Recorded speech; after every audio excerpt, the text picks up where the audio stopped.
Good morning students. हम सामाजिक प्रक्रियाओं में संयोजक प्रक्रियाएं जैसे कि सहयोग, समायोजन, आत्म सात्मकरण को हम पढ़ रहे हैं, जिसमें हम समायोजन को पढ़ रहे हैं। समायोजन को कल हमने पढ़ा था। हमने उसकी कुछ परिभाषाएं देखी थी, जैसे कि समायोजन शब्द खास तौर से उस प्रक्रिया की ओर संकेत करता है जिसमें मनुष्य अपने पर्यावरण से सामंजस्य की भावना को पाता है। आगमन निमकाफ कहते हैं कि समायोजन का प्रयोग समाजशास्त्रियों द्वारा विरोधी व्यक्ति या समूहों के समंजन को निर्दिष्ट करने के लिए किया गया है। लुंडबर्ग कहते हैं कि समायोजन शब्द का प्रयोग उस समंजन को निर्दिष्ट करने के लिए किया गया है जो समूहों में रहने वाले व्यक्ति प्रतियोगिता एवं संघर्ष से उत्पन्न खिंचाव एवं थकान से छुटकारा पाने के लिए करते हैं। बहुत थक जाते हैं, बस बहुत हो गया है, बहुत संघर्ष हो गया, बहुत लड़ाई झगड़े हो गए हैं, अब हम समायोजन कर लेते हैं, उस तरीके की भावना। H.T. मजूमदार कहते हैं कि समायोजन अहिंसात्मक अनुक्रिया अथवा समंजन है, एक दृढ़ स्थिति जिसको बदलना नहीं जा सकता के प्रति या एक स्थिति के प्रति जो हिंसा या विरोध अथवा नए नियमों और आवश्यकताओं के कारण बदल गई है। सदरलैंड और अन्य कहते हैं कि समायोजन एक ऐसी प्रक्रिया है जिसके द्वारा संघर्षरत व्यक्ति सामान्य उद्देश्य हेतु इकट्ठे मिलकर कार्य कर सकते हैं। पार्क एवं बर्गेस कहते हैं कि समायोजन संघर्षों का प्राकृतिक समाधान है। समायोजन में विरोधी तत्व का विरोध कुछ समय के लिए नियमित हो जाता है एवं संघर्ष खुले रूप में समाप्त हो जाता है, यद्यपि शक्ति के रूप में यह शुद्ध बना रहता है। तो इन परिभाषाओं के आधार पर हम इसके कुछ तत्वों की ओर ध्यान देते हैं, जिसमें समायोजन संघर्ष का प्राकृतिक परिणाम है। यदि संघर्ष न हो तो समायोजन की कभी भी आवश्यकता नहीं पड़ेगी। नेक्स्ट है कि समायोजन एक अचेतन क्रिया है। समायोजन मुख्यतः सार्वभौमिक होता है, यूनिवर्सलाइजेशन होता है। इसमें समायोजन एक निरंतर प्रक्रिया है। समायोजन प्रेम एवं घृणा दोनों का मिश्रण है। इस प्रकार से हम समायोजन के कुछ ढंग या हम इसके कुछ फॉर्म्स या प्रकारों को हम देखते हैं कि समायोजन एक सामाजिक अनुकूलन है जिसमें ऐसी विधियों को खोजा या उधार लिया जाता है जिनसे एक सहजात या समूह आर्थिक और जीवन की दूसरी परंपराओं का विकास करता है जो दूसरे समूहों की पूरक या परिशिष्ट होती है। इसका मुख्यतः संबंध व्यक्तियों और समूहों के मध्य संघर्ष से उत्पन्न होने वाले समंजन के साथ होता है। समाज में व्यक्तियों को अपने संघर्ष शीघ्र या विलंब से हल करने ही होते हैं। संघर्षरत पक्षों द्वारा किया गया समझौता समायोजन कहा जाता है। जैसे कि पार्क और बर्गेस ने भी कहा है कि समायोजन में संघर्षरत तत्वों के मध्य विरोध को अस्थायी रूप से नियमित कर दिया जाता है। इसलिए समर ने समायोजन को विरोधात्मक सहयोग कहा है। समायोजन या संघर्षों को समाप्ति कई प्रकार से हो सकती है, जिसमें कि कुछ महत्वपूर्ण तत्व हैं, महत्वपूर्ण प्रकार हैं, अलग अलग तरीके से इसके ढंग हैं जिसके द्वारा हम संघर्ष को समाप्त करके समायोजन की ओर अग्रसर हो जाते हैं। सबसे पहला है कि दबाव के सामने झुक जाना या अपनी हार मान लेना। किसी संघर्ष को समाप्त करने के लिए शक्ति का प्रयोग करना या शक्ति प्रयोग करने की धमकी देना ही दबाव है। ऐसा प्राय तब होता है कि जब दोनों पक्ष समान रूप से शक्तिशाली नहीं होते।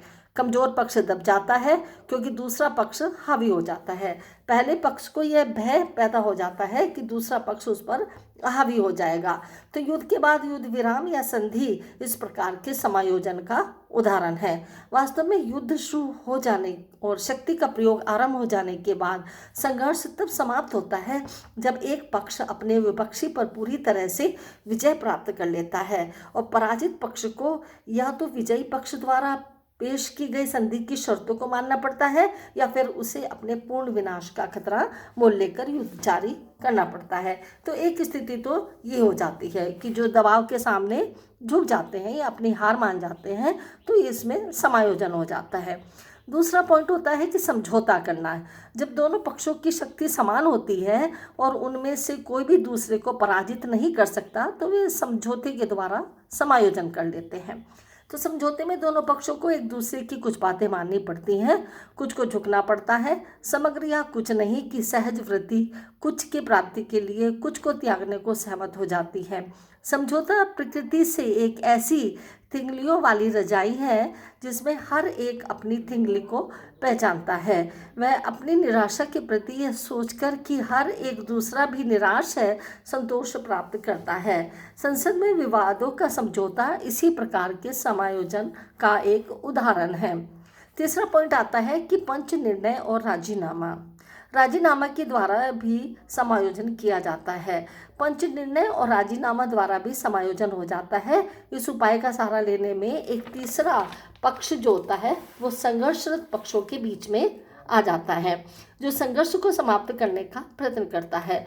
मजदूर व मालिक के बीच होने वाले संघर्ष, पति और पत्नी के बीच में होने वाले संघर्ष, कभी भी राजनैतिक संघर्षों को भी किसी ऐसे पंच निर्णय या मध्यस्थ की सहायता से निपटा दिया जाता है जिसमें दोनों पक्षों को पूरा विश्वास होता है। अंतर्राष्ट्रीय विधि में मध्यस्थता अथवा पंच निर्णय अंतर्राष्ट्रीय विवादों को निपटाने का एक स्वीकृत तरीका है। मध्यस्थता तथा पंच निर्णय के बीच अंतर जान लेना चाहिए। मध्यस्थता एक विधि है जिसके द्वारा विरोधी व्यक्तियों को निकट लाया जाता है। बिचौलिएपन से हम उसको आपस में एक दूसरे का समायोजन करा देते हैं। उनमें इस बात की इच्छा पैदा की जाती है कि अपनी कठिनाई को हल करने के लिए संभव उपाय पर विचार करें। यदि विरोधी पक्षों के पास मेल का कोई आधार न हो तो मध्यस्थ स्वयं भी उनमें मेल कराने के लिए अपनी ओर से कोई आधार बता सकता है, परंतु मध्यस्थ द्वारा पेश किए गए सुझावों को संबंधित पक्ष स्वीकार करे या न करे वो उसकी मर्जी होती है। चौथा पॉइंट आता है सहिष्णुता, टॉलरेशन, जिसमें कि सहिष्णुता यानी कि समायोजन का वह रूप है जिसमें मतभेद या झगड़े को हल नहीं किया जाता बल्कि प्रत्यक्ष संघर्ष को टाल दिया जाता है। सहिष्णुता में किसी भी पक्ष को किसी बात में न दबना पड़ता है और न दोनों की मूल नीति में कोई परिवर्तन होता है, फिर भी दोनों समूह किसी न किसी तरह सहिष्णु बने रहते हैं। सहिष्णुता का सर्वोत्तम उदाहरण जैसे कि धर्म के क्षेत्र में हमें देखने को मिलता है, जहाँ भिन्न प्रकार के धार्मिक समूह साथ साथ रहते हैं और हर धार्मिक समूह दूसरे धार्मिक समूह को उस प्रकार के अधिकार देता है जो उसे स्वयं प्राप्त होते हैं। विभिन्न प्रकार की आर्थिक तथा सामाजिक प्रणालियों वाले देश जैसे साम्यवादी और पूंजीवादी देशों का सह अस्तित्व सहिष्णुता का एक उदाहरण देखने को मिलता है। ऐसे राज्यों के बीच जो भेद होता है उसे दूर नहीं किया जा सकता क्योंकि उनकी अपनी अपनी पक्की विचारधाराएं होती हैं। एक पांचवा जो हम पॉइंट देख रहे हैं उसमें आता है मत परिवर्तन। मत परिवर्तन की प्रक्रिया वह होती है जिसमें दोनों विरोधी पक्षों में एक पक्ष यह मान लेता है कि वह गलत था और दूसरा पक्ष सही था।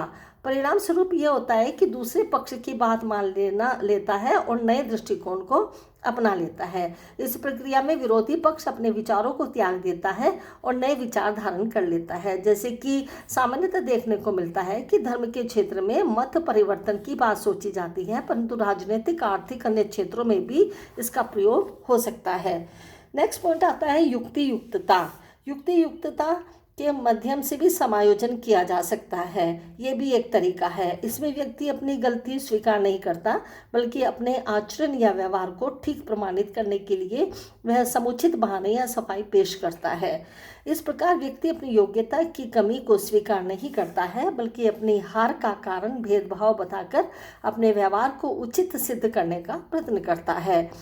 केवल व्यक्ति ही नहीं, समूह भी ऐसे काल्पनिक आधारों पर अपने कामों का औचित्य प्रमाणित करने का प्रयत्न करते हैं। उदाहरण के रूप में अगर हम देखें तो नाजी जर्मनी ने दूसरा महायुद्ध शुरू करने के लिए यह बहाना ढूंढा था कि मिस्र राष्ट्र जर्मनी को नष्ट करने की योजना बना रहे थे। इसी प्रकार अमेरिका ने युद्ध में शामिल होने के लिए इस बात की आड़ ली थी कि वह संसार को फासिज्म के चंगुल से मुक्त कराना चाहता था। नेक्स्ट पॉइंट आता है वरीयता या अधीनता। समायोजन का सबसे अधिक प्रचलित रूप वरीयता या फिर अधीनता की व्यवस्था की स्थापना है और उसकी मान्यता है। इस प्रकार के समायोजन के फलस्वरूप ही हर समाज का संगठन होता है। परिवार में माता पिता और बच्चों के बीच संबंध वरीयता और अधीनता के नियम पर आधारित होते हैं। सामाजिक तथा आर्थिक आधार पर बड़े बड़े समूह में इसी आधार पर संबंध निर्धारित किए जाते हैं। यहाँ तक कि लोकतंत्रीय व्यवस्था में भी नेता और उनके अनुयायी होते हैं। नेता आदेश देते हैं, अनुयायी उन आदेशों का पालन करते हैं। किसी व्यवस्था में जब व्यक्ति अपने सापेक्ष स्थितियों को स्वीकार कर लेते हैं तो समायोजन पूर्णता की अवस्था में पहुंच जाता है।